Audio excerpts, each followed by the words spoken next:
Welcome to the Forge, my wanton wildlings.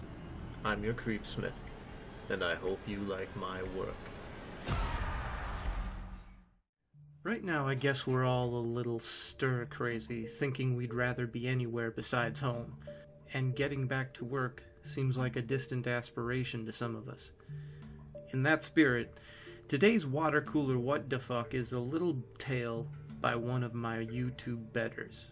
The Nice Guy, by Old Man Murphy of Wellhey Productions. Frank, Thomas, and Kirby enter the office break room at approximately 12:25 p.m. on a Tuesday afternoon. Each man holds various containers designed for holding food and drink, and as they lazily slump into the fiberglass chairs that were haphazardly pushed under the table after their previous uses, the room echoes of violent thwop pops and elongated scroogips as the Tupperware lids fly open and Velcro bags release their treasures. "Oh, god damn it!" Thomas rolls his eyes. Frank, with a mouthful of cold pizza, mumbles in empathy, "Wife packed your tuna salad again, huh?" Thomas tosses the soggy sandwich down on the table with a resounding glop. "She knows I hate this stuff. I swear I have almost reached my breaking point with this shit. Why don't you just pack your own lunch?" Kirby attempts to speak through teeth caked with salad. A drip of ranch dressing falls from Kirby's lips and collides with the table. Thomas just glares at Kirby in disdain. "You don't get it, man. I've told her like 50 times I don't like tuna salad, but does she listen? No." Thomas raises his right hand to his forehead. "I swear I am up to here with this." "Well, at least you're not like that one guy." Frank wipes his mouth of the residual pepperoni grease with a cheap paper napkin. "What one guy?" Thomas looks at Frank in slight confusion. You, talking about that guy from CompuTools? I heard about that on the news last week." Kirby chimes in. He's already begun digging into his pudding cup. Thomas spins around to Kirby. "What the hell are you guys talking about?" Frank wipes off his hands with another napkin, folds his hands in front of him, and leans in quietly. Thomas and Kirby follow suit. "You see, there was this one guy over at CompuTools. Nice guy, I hear. What was his name?" Frank concentrates on the ceiling, searching for a name. Suddenly, he snaps his fingers. Phil Curbson, that's what it was. Anyway, he was one of these diligent workers. Never complained, always got their work done before the deadline. Hell, he'd even stay late to make sure that his perfect record was never tarnished. Thomas chimes in. "Ugh, I hate those guys." "Well, supposedly CompuTools hires this new hotshot manager.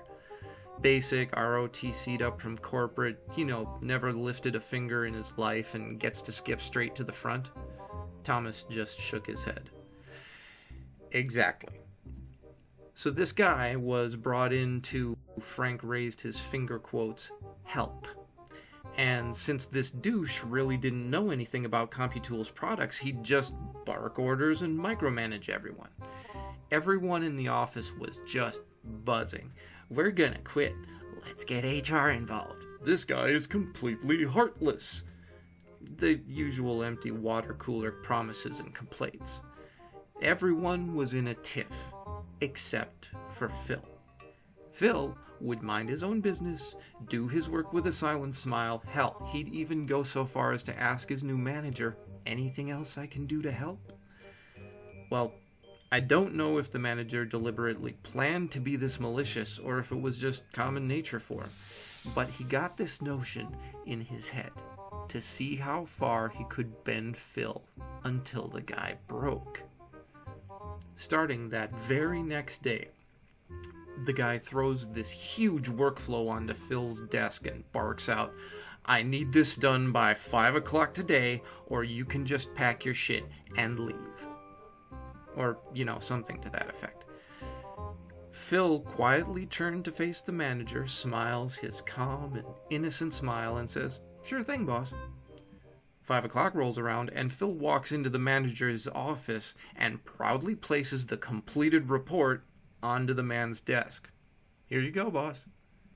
The manager looks up from polishing and buffing his prized 600-pound marble desk, yeah, no shit, to the completed pile of papers with a look of complete shock. How the hell could one man complete that report in only 7.5 short hours? His eyes then shifted from the report to glare viciously onto Phil's calm, lucid face. "Anything else I can do to help?" smiles Phil. The manager just simply shakes his head in disbelief.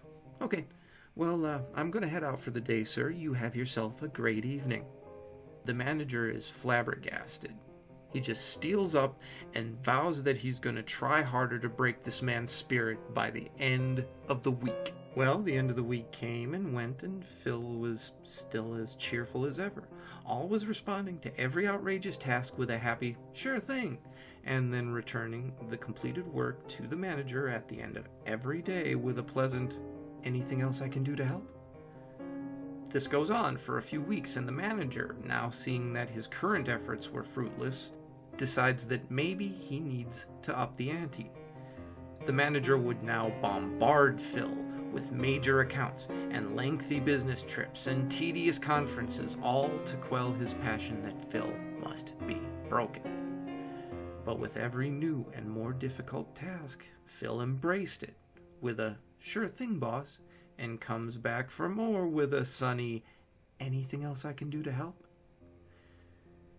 This manager, now at his wit's end, had one more trick up his sleeve. Although his lack of concentration on the job he was hired for was beginning to come under fire, he wanted to give it one more shot before he himself had to face the firing squad.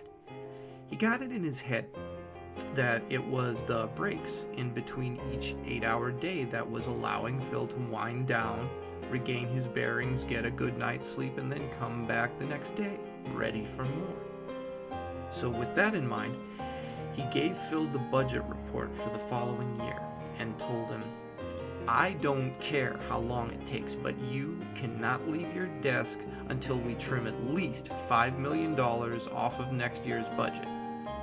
As always, Phil replied with his trademark, "Sure thing, boss." The manager turned away, knowing that this task would be Phil's breaking point. And like clockwork, Phil came into the manager's office with the completed budget and handed it to him. "Anything else I can do to help?" The manager looked over the budget. I don't really like these numbers." The manager threw the report back at Phil. "Do it all over. And this time, do it right." Phil's smile sagged a little, but he soon rebounded and turned around and headed back to his desk. The manager saw Phil's smile buckle just for that moment, and he chuckled to himself that his plan was finally working. 8 o'clock rolls around and Phil returns back to the manager's office. But he looks a little different. His hair's a bit disheveled. His glasses are now on his forehead. One corner of his shirt has become untucked from his pants. His stride not as carefree. He hands the report to the manager and exasperatedly utters, "Anything else that I can do to help, boss?" The manager, now seeing victory close at hand, looks at the report. "Oh, Phil, I think you made some miscalculations here." The manager hands the report back to Phil. "Look, you're gonna need to do it again. And remember what I said, you stay until this is complete." Phil, dejected, defeated, disappointed, looks at the report in his hands, wipes the sweat from his brow, and scratches the back of his neck. The nearly broken man heads back to his desk to correct his errors. And as soon as Phil leaves his office, the manager closes the door and dances this twisted little victory dance. Phil was nearly gone. The manager was gonna sleep very, very well that night. At 11 o'clock, Phil trudges back into the manager's office and hands the completed and corrected report in. Exhausted, Phil asks, Is there anything that I can do to help, sir?" The manager, now a shining example of pure arrogance, throws the report on the floor and exclaimed, Why did you do the budget for next year? I asked you to do the budget for this year. Can't you even follow simple instructions? I want you to march back to your pathetic little cube, and you are going to stay all night until you do exactly what I asked you to do, or so help me God, I will find someone who can. Now, no one knows exactly what happened next, but some of the late-night stragglers who heard the manager's tirade claimed that as soon as he was finished, Phil took off his glasses, cleaned them with the corner of the shirt that was still untucked, put the glasses back on, and closed all of the blinds in the manager's office that faced the rest of the room. What came from that room after that was a thunderous crash and a high-pitched shriek. The door flies open and the manager bolts out of the room with glass shards in his hair, bleeding profusely from his face, screaming, "Call security! Call security!" Witnesses then claim that they saw Phil calmly walk out of the office, his shirt and hands splattered with blood. He held a letter opener in his right hand, now stained with blood. Phil's calm and happy expression was lost to a visage one person could only describe as berserk. Phil's brow furrowed, scrunching his eyebrows into a wide arch. His teeth were gnarled, and according to one person, they looked sharp and pointed. His skin, once pale and fair, was now red and scaly. His slick hair was now flailing wildly about his head, dancing of its own accord, seemingly. Phil marched towards the cowering manager. Sure thing. Sure thing. Sure thing! He continued to chant those two words over and over until the volume of his voice climbed into a shriek.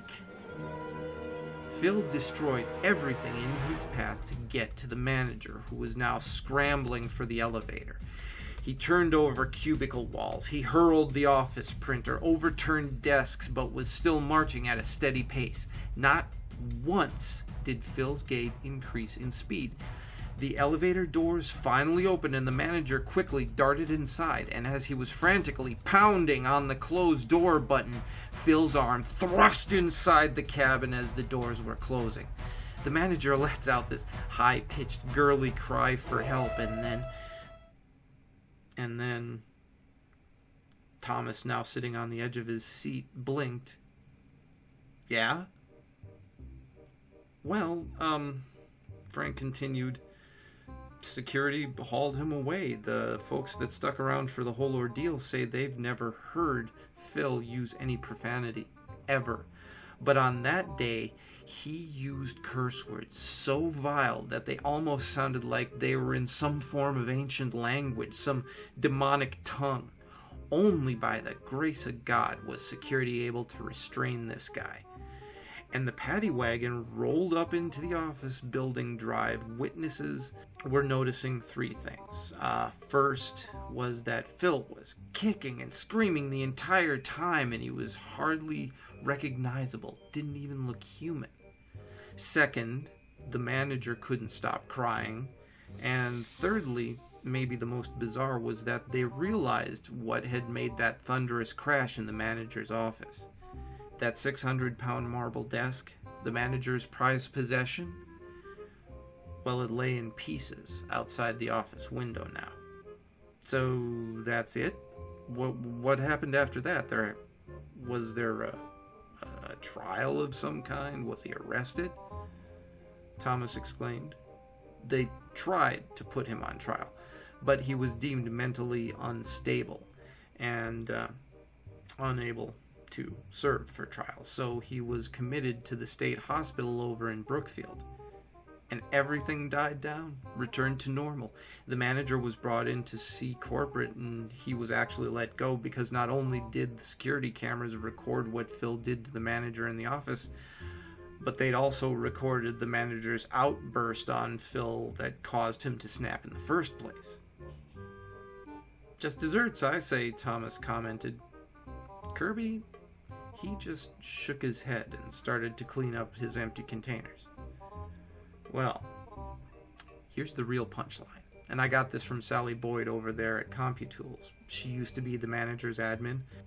After the manager was let go, he was cleaning out his temporary desk, and to pass the time, he had the radio on. The manager left his office for a moment to get some more boxes, and as he returns back to his office, she heard on the radio the announcement that Phil Curbson, committed to Brookfield State Hospital on Monday, was discovered missing from his cell earlier today. The manager freezes in horror, and as Sally turns around to see the manager's expression, the door violently slammed in her face, knocking her backwards onto the ground. As she recovered from her fall, she told me she could clearly hear the manager pleading for his life. She distinctly heard, "Please, don't! I'll do anything you want!" And then a familiar, calm and soothing voice came from behind the door. "Anything I can do to help?" Sally pounced for the door, but it was locked.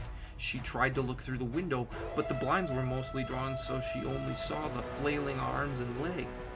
Sally kicked the door repeatedly and shouted, "Somebody help, please!" But it was too late.